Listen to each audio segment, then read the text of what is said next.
And now we are going to construct our stoichiometric table.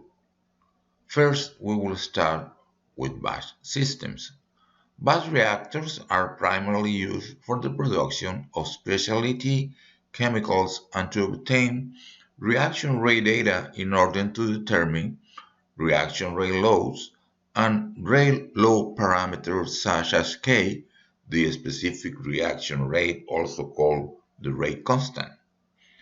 At time t equals 0, we will open the reactor and place a number of moles of species A, B, C, and D, and I, which is an inert.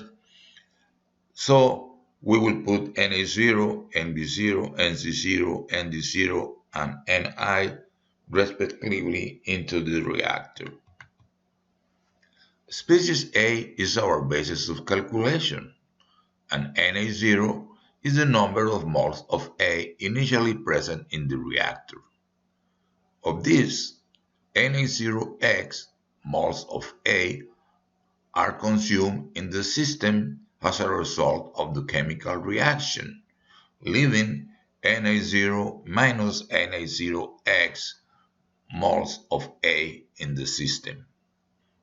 That is, the number of moles of A remaining in the reactor after a conversion act has been achieved is Na equal to Na0 times 1 minus x.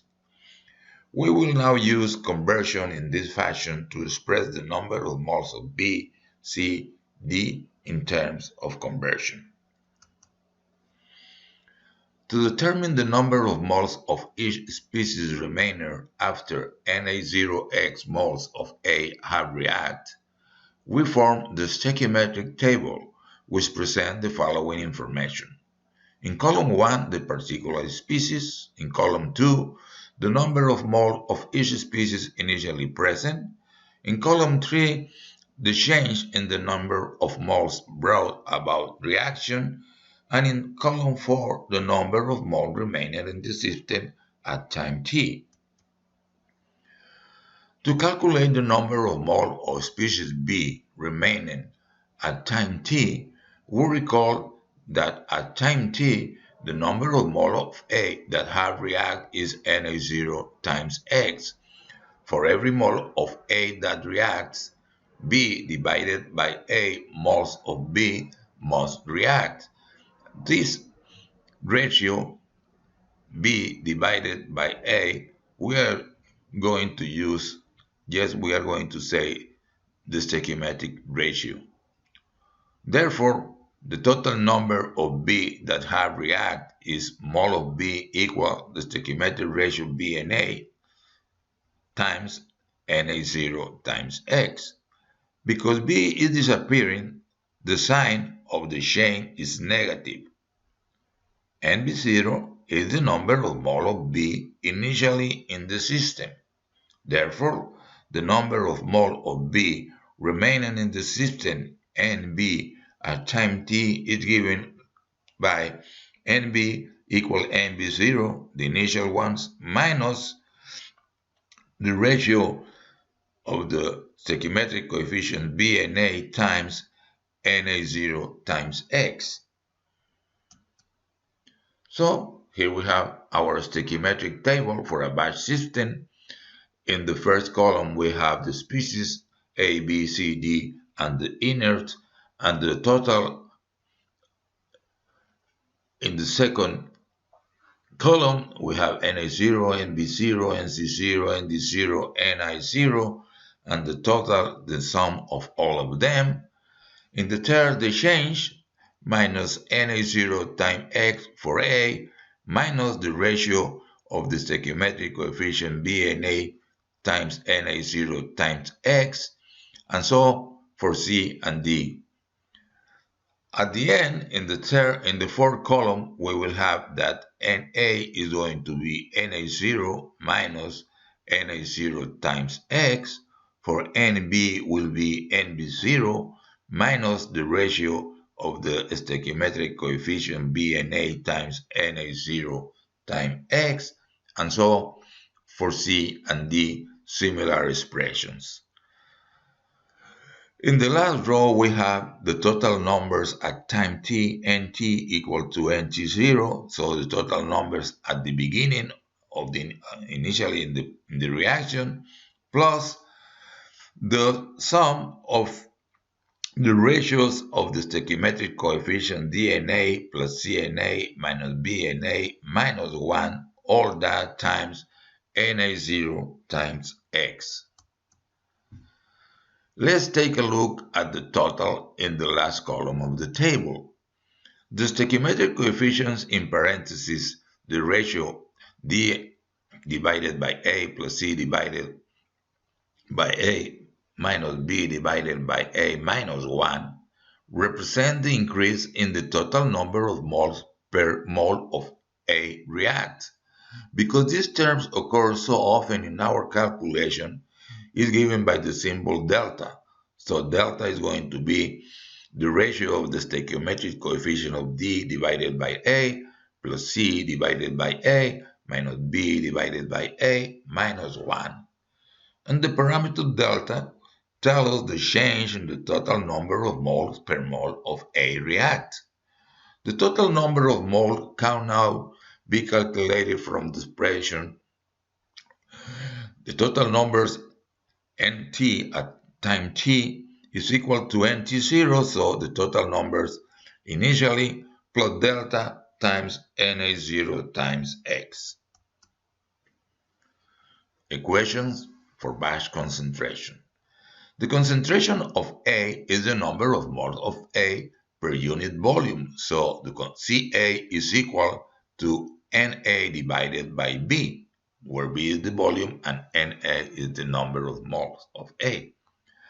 After writing similar equations for B, C, and D, we use the stoichiometric table to express the concentration of each component in terms of conversion. So, the concentration of A, which is Na divided by B, is equal to Na0 times 1 minus x, which is Na, all that divided by B, which is the volume. So, similar expression we have for the concentration of B, for the concentration of D, and the concentration C and the concentration of D. So, by example, for the concentration of D, which is a product, the concentration of D is the number of mole of D at time t divided by the volume, but this is equal to ND0 plus the ratio of the stoichiometric coefficient DNA times Na0 times x divided by the volume. Here, we simplify this equation by defining the parameter theta I, which is the number of moles of I initially divided by the numbers of A0.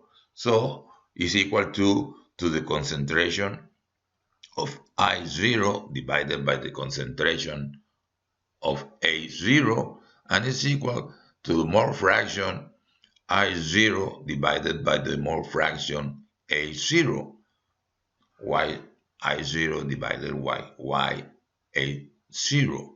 So the concentration of B will be Na0 times theta B minus the ratio of the coefficients B divided by A times X, all that divided by the volume B.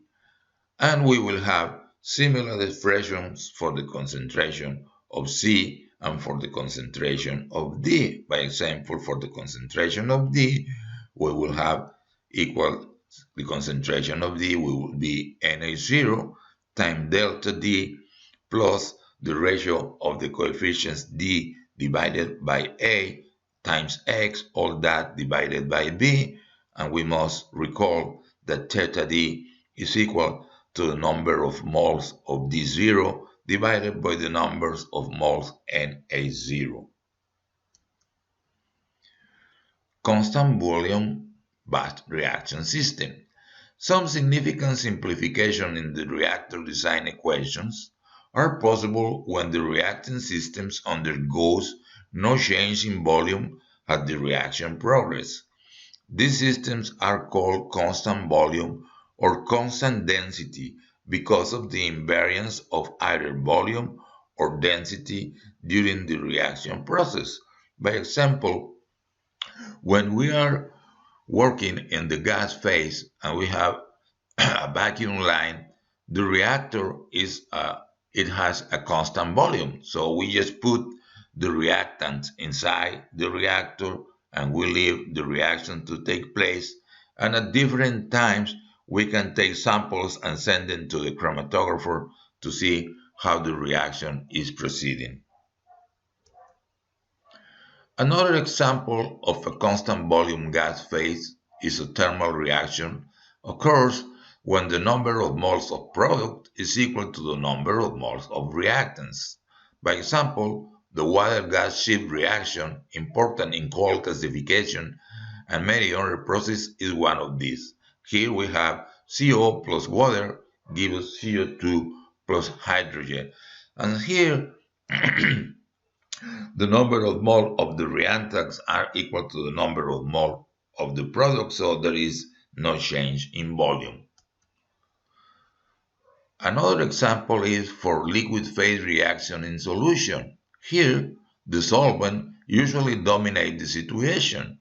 As a result, change in the density of the solute do not affect the overall density of the solution significantly, and therefore it is essentially a constant volume reaction process. For the constant volume system described earlier, the equation given can be simplified by if the volume V is equal to V0, then we will have that the concentration of A, which is equal to NH0 times 1 minus X, all that divided by V0, is equal to CH0 times 1 minus X, because NH0 divided by V0 is CH0. So we will have similar expressions. By example, the concentration of B will be CH0 times theta B minus the ratio of the coefficients B divided by A times X.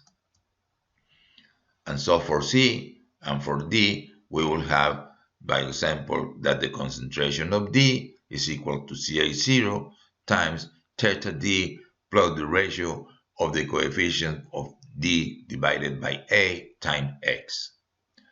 To summarize, for liquid phase reaction or for isothermal and isobaric gas phase reaction with no change in the total number of moles, we can use a Rayleigh law for reaction given such as minus Ra equal to Ka times Ca times Cb. Then minus Ra will be K, the concentration Ca times the concentration Cb equal to K CH0 times 1 minus X times delta B minus B divided by A times X. And all this expression is a function of X, the conversion. That was something that we wanted to obtain. So, substituting for the given parameters K, CH0, and theta B, we can now use the techniques in competency 2 to size the CSTRs and PFR for liquid phase reactions.